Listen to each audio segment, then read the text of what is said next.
Welcome to Daily Mussar. I hope you're enjoying our shiurim. It means a lot to us that you actually watch them. I know we're getting a lot of hits and so on and so forth, so I really appreciate it. But I would really appreciate also if you could help us out in our endeavors.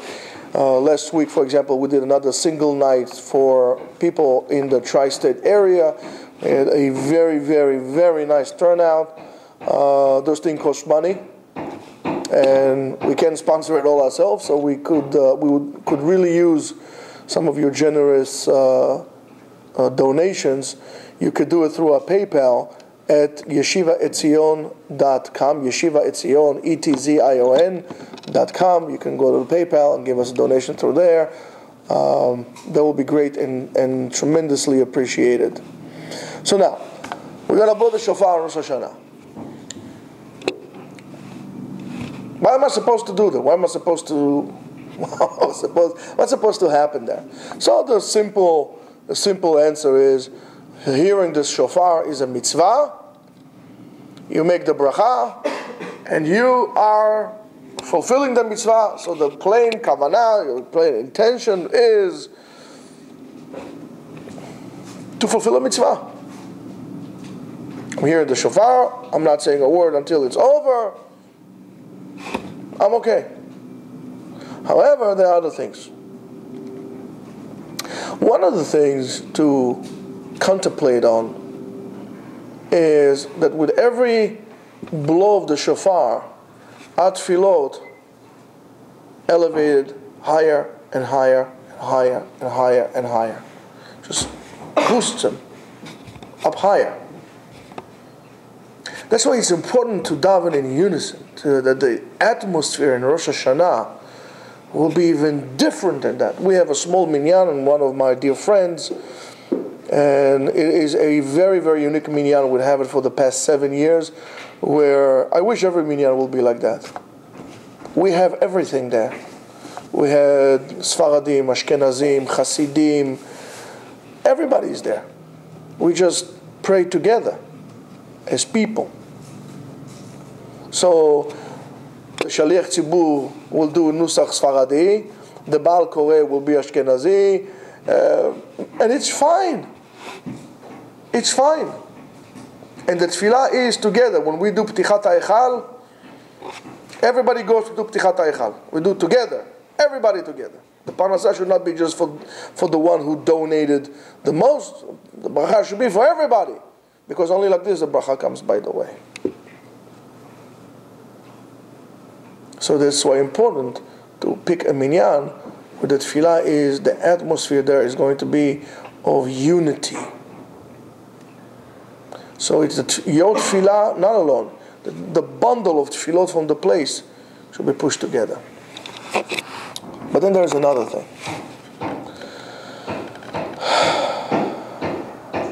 Every averah that we did, every sin in which we did,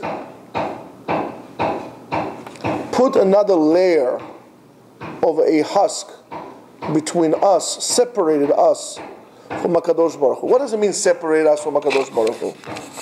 It's very simple. It means that the light that comes from HaKadosh Baruch Hu, the spiritual light, is being hidden and distorted and more opaque, more closed, less clear with every mitzvah. It's like I'm putting another layer of another blanket on a light bulb. And another blanket. Even if I have the highest projector in the world, eventually I have enough layers on it. Even paper, the light eventually is not going to come out.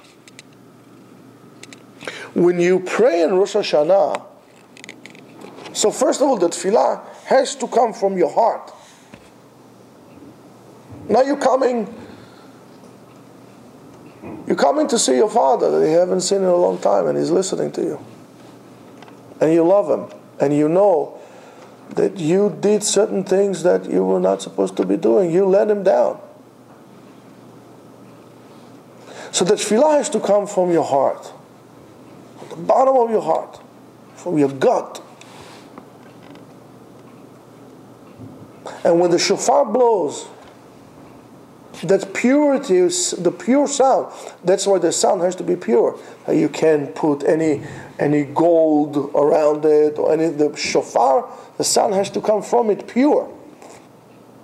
Every pure sound breaks, shatters another layer, another layer, another layer, another layer, until the light comes out. But only when it's done in unity, and it's done in purity. So the highest level is to reach a pure level and a united level. Not to get angry at the person next to you, to get annoyed by the fact he has a cold or something like this. So Baruch Hashem, I have a shul that there is a Jew davening next to me. There's a Jew davening next to me. The song, Piano Man. Sing us a song, you're the Shofar man. Right? That is the ultimate, I think, kavanah that one needs to have when he hears the sound of the shofar. That the shofar breaks all the barriers between us and Ribono Shel Olam. And only then you can come and stand in front of him, bedin, in judgment. And it is better to come together as a group of people. So, when you are hearing the shofar, think about all those little things that you have done, all the thoughts that you have thought. You don't have to think of them, each and every one of them will be impossible. But you know what I'm talking about. You don't have to think about every single girl you saw on the sidewalk and you would take it another look. In general, that attitude. In general, the doubts that you have.